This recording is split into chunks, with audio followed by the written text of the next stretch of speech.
ով տրամադրվել, շնորհակալ եմ։ Շնորհակալ եմ, պարոն Պապյան։ Հարգելի գործընկերներ, ըստ էության այս փաթեթը սպառողների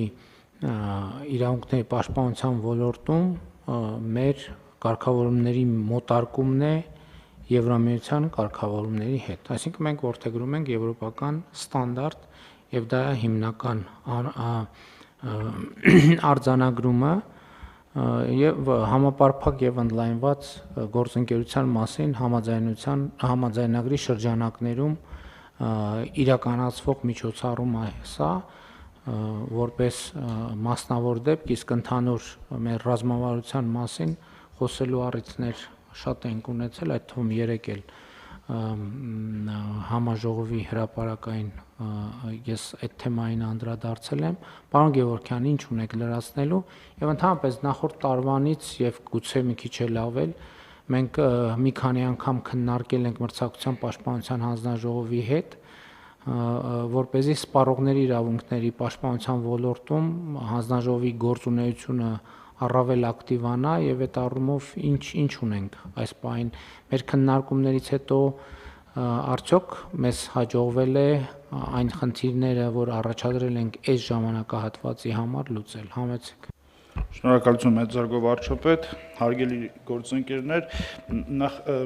նշեմ, որ այո, պարոն վարչապետ, սա արդեն ըստ էության, ինչպես պարոն նախարար նշեց, երկրորդ փուլ օրենսդրական փաթեթն է, որը ներկայացնում ենք արդեն ներկայացվեց կառավարության հաստատմանը, մնացել է վերջի փուլը, այսպես ասած պայմանական երրորդ փուլի փաթեթը, որը այլընտրանքային լուծման մեխանիզմների մասին է, ըստ էության, եթե ազգային ժողովը ընդունեց օրենսդրական փաթեթները, ստացվում է, որ Հայաստանի Հանրապետությունը այս հատվածով իր օրենսդրությունը գերազանցապես մոտարկեց Եվրոպական միության ստանդարտներին կամ կարելի ասած զարգացած տնտեսական համակարգի ստանդարտներին, ու մենք արդեն եւ կարողանում ենք սպառողին մատուցել այն իրավունքները կամ սահմանների իրավունքները, որոնք կա քաղաքակիրթ աշխարհում եւ դրանք պաշտպանել։ Հիմա գործնականում ինչ են կարել, հիշում ենք, որ անցյալ տարվա երկրորդ կեսից մենք ներդրեցինք նաեւ այսպես ասած համակարգ սպառողի օգնական կոչվող գործիքը, որը ձեր ներկայությամբ ներկայացրեցինք հանրությանը, որի միջոցով նաև ստանում ենք անհատական խնդիրների հետ կապված բողոքներ, մի քանի 100 բողոք է արդեն սպասարկվել այդ համակարգի միջոցով եւ իր ուրախություն մեզ պետք է նշեմ, որ տնտեսվարող սուբյեկտները արդեն մի քանի ամիս հետո իրենք կամավոր, այսինքն սպառողի խնդիրը որ ծագում է համակարգի միջով գնում է, առանց լրացուցիչ վարչական մեխանիզմի կամ վարչարության խնդիրը լուծվում է, եթե բիզնեսի կողմից չի լուծվում, ուղարկվում է գործընկեր հասարակական կազմակերպությունին կամ իրավաբանական ծառայություններ մատուցող կազմակերպություններ, որոնք փորձում են բիզնեսից այս խնդիրը լուծել։ Սա այն այլընտրանքային մեխանիզմի նախնական տարբերակն է, որը մենք զարգացնելու ենք եւ հետո լինելու է։ Այս տարի նաև խնդրել ենք էլեկտրոնային հարթակներին, որտեղ դեմիերեսներին կդրվի ծանուցում, որ եթե սպառողները խնդիր ունենան, դիմեն այդ համակարգի միջոցով, հուսով եմ մենք տարվա ընթացքում կունենանք արդեն բավականին լուրջ արդյունք։ Վստահաբար արդեն համակարգը աշխատում է եւ կայացել է։ Շնորհակալ եմ։ Հարգելի գործընկերներ, այս ոլորտը շատ ծավալուն է եւ այդտեղ բազմաթիվ շերտեր կան եւ մենք բազմաթիվ բարդություններ ունենք։ Այստեղ էլի մեր մարտավարությունը ես տեսնում եմ, որ մենք հետեւողական ուղղակի աշխատենք, որովհետեւ խնդիրների են ծավալը, որ սպառողների իրավունքների պաշտպանության ոլորտում մենք ունենք,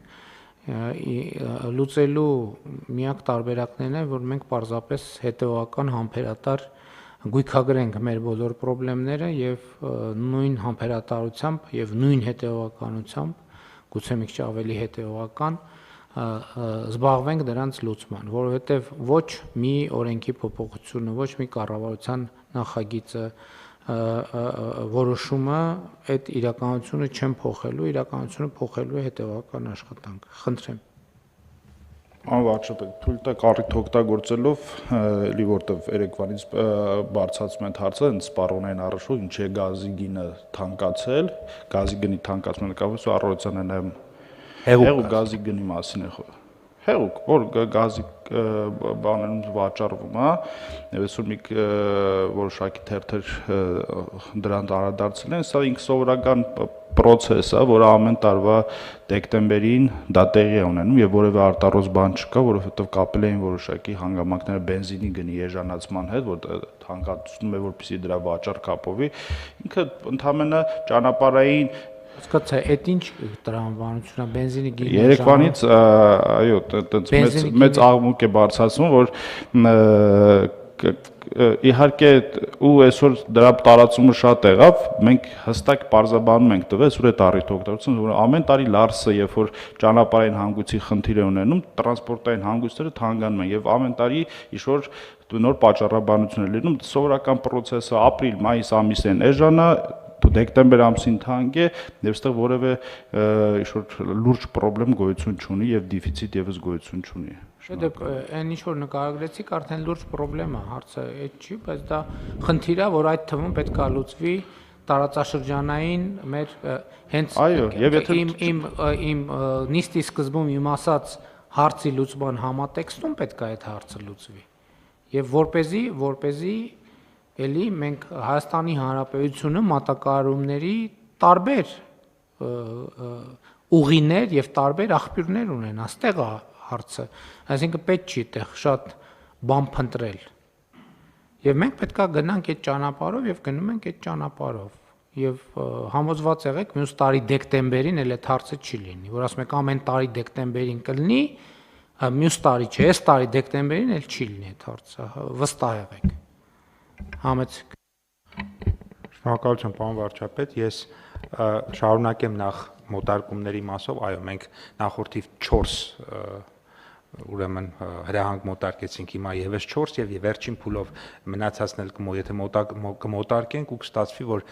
սպառողների իրավունքների պաշտպանության եւ տնտեսական մրցակցության դաշտում մեր ողջ օրենսդրությունը գերազանցապես Եվրոպական միության օրենսդրությանը մոտարկված է եւ սա շատ կարեւոր է։ Ինչ վերաբերում է տվյալ հարցին, գործարարները ինձ օրեր առաջ էլ, այսինքն մի քանի օր առաջ արդեն դրա մասին խոսում էին, որ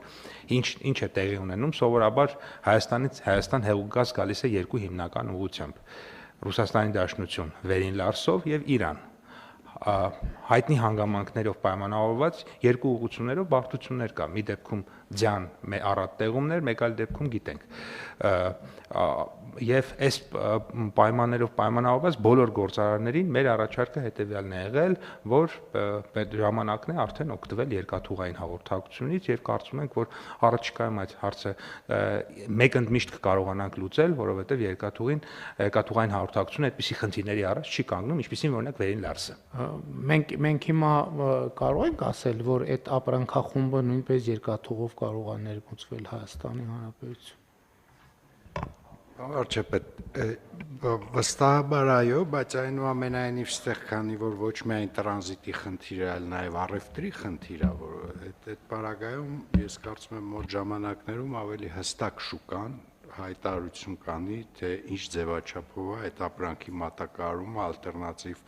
ուղով գալիս եւ ինչ երկրից։ Բայց վստահեցնում եմ ձեզ, որ դա շատ հավանական է լինելու, որ շարժը տեղի ունենա երկաթգծով գնորդից մինչև վաճառող, որովհետև այնուամենայնիվ վերադառնալով թեմային, մենք իրականության մեջ տեղափոխման այն ձևը, որը այսօր կոնսենսուսով տենց աչք ենք փակում կարելի ասել, անթույլատրելի է, որովհետև ի վերջո պատկերացրեք ինչի մասին ենք խոսում, լավ Վերին Լարս եւ այլը, բայց նաեւ այն որ ճանապարհներով տեղափոխվում ավտոմեքենայով, դա լավագույն ձևաչափը չի եւ ես բազմաթիվ վերապահումներ կարող եմ ասել դրա հետ կապված։ Նկատի ունեմ որ քաղաքակիրթ ճանապարհով ես կարծում եմ մոտ ժամանակներում շուկան կադապտացվի այսօրվա իրականությանը եւ ներմուծումները իրականացվեն շատ ավելի սիստեմատիկ ու ճիշտ տրանսպորտային ուղով։ Ամեն դեպս կրկին թույլ տվեք վստահություն հայտնել, որ այն որ ասում եք, որ ամեն տարի դեկտեմբերին 2026 թվականի դեկտեմբերին այդ ձեր նշած երևույթը այլևս չի լինելու։ Ես դրանում վստահ եմ։ Հարցը դրվում է քվեարկության, ովքեր են դեմ որոշման ընդունմանը, դեմ չկա որոշումն ընդունվում։